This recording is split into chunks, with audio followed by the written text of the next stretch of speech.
Underwater is a sci-fi horror film starring Kirsten Stewart that I was quite looking forward to watching. It got quite a heavy slating by the critics, and I thought, well, maybe that's because they don't like the sort of genre film. No, they were right. It's... How to explain it? I made notes while I was watching it, and I think it's best that I just go through them. It starts off with her in this underwater drilling station. You only know that because you've had a sort of opening credit sequence that's one of those sort of slideshow PowerPoint type opening credit sequences where you should really be paying attention because it gives you schematics and a layout and news reports and an idea of what's going on. But if you're not, like a lot of people might not be, then you're totally lost.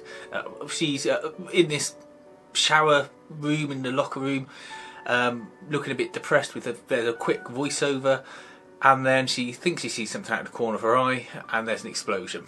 You don't know what caused the explosion, you don't know what's going on, you don't know what's happening, but it's sort of panic stations, and she's just running through corridors underwater trying to like get out of the broken bit of the building, and she ends up having to seal some people in this collapsing section.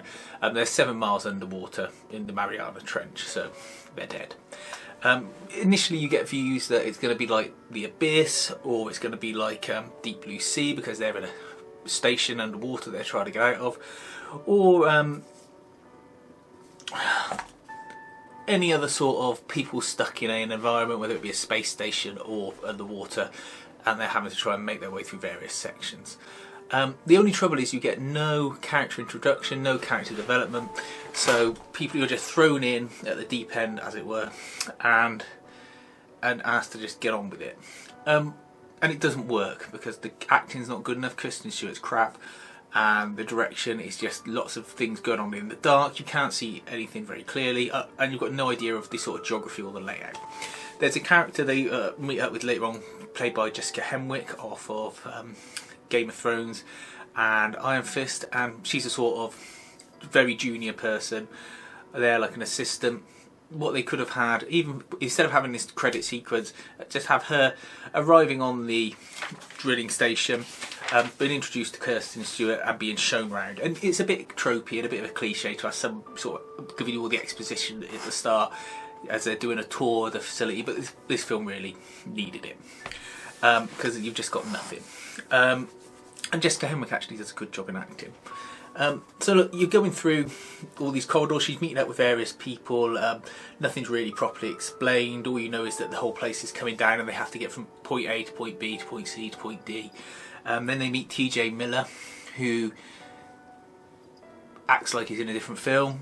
He keeps making these jokes that don't come across as sort of gallows humour. They just come across as totally jarring. There's a bit where he puts on some music when they're suiting up in what looks like pretty cool underwater, like Space Marine type suits. I've got to be honest, they look like something off Warhammer and they look pretty cool. But he puts on this music, it takes all the suspense out of the atmosphere, and it's just inappropriate. He needs to dial it back like 4 or 5 points. They got monsters, but you don't really see what they look like properly. They show you a little one as a little plastic prop, but really you don't see enough of it to think, oh, that's gross, oh, that's cool. It's sort of flashed on screen. You see flashes of the monsters in the darkness in the sea, but again you don't see enough. And I know there's the rule of, oh, just show bits of a monster and it's interesting, but that only works when you've got a good director and an interesting monster. With this, you're just bored, and it's only an hour and a half long, mind, and it feels like forever.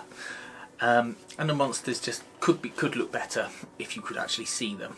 And there's good ideas behind the monsters as well. They're all like little monsters that live on, cling on to a giant monster, which apparently, if you read the IMDb trivia, is Cthulhu, but there's no explanation as to that, no indication it should be Cthulhu, for you know it could be just a giant squid monster. Really, it's been done better in Aquaman with the trench, these kind of monsters, and also in the Aquaman book from the New 52 where the trench appear. Much better done. I mean, TJ Miller keeps making Alice in Wonderland quotes that are just either wrong or pointless. It just reeks of some like screenwriter trying to be clever. I don't know. They go to these various different little stations that are part of their drilling rig, little town they've got underwater. One's called Shepherd Station. I did wonder if that was a Mass Effect reference. Don't know, don't care. And it's just thoroughly disappointing. There's a real cliched ending where they've only got a certain amount of escape pods, and Kristen Stewart sacrifices herself by not taking one of them to allow other people to live. She's got a trauma in her past, tick, cliche box. And it's a real shame. Could have been a great film. But they've clearly got good production design. The people who put effort into the costumes and the scenery have all done a really good job. The music, when it's played appropriately, is quite tense, synthy type music. That's really good. And other than sort of Kristen Stewart and TJ Miller, it's got good actors in it, to be honest. But they've all been in other things and acted really well, but they're just wasted in this. I think it really needed 10 to 15 minutes of character introduction at the start, and it could have changed a large amount of my views on this film. But because you had none of it, you're just thrown in with these people screaming and running and trying to escape. Fortunately, they don't do the work in the rest of the film to make that worthwhile. That kind of sort of film, that disaster film. Even in the Poseidon Adventure, sort of the king of disaster films, or the Tower and Inferno, you get character introduction at the start before all the shit hits the fan. And this film seems to think that it's better than that, or it didn't have the budget to do that.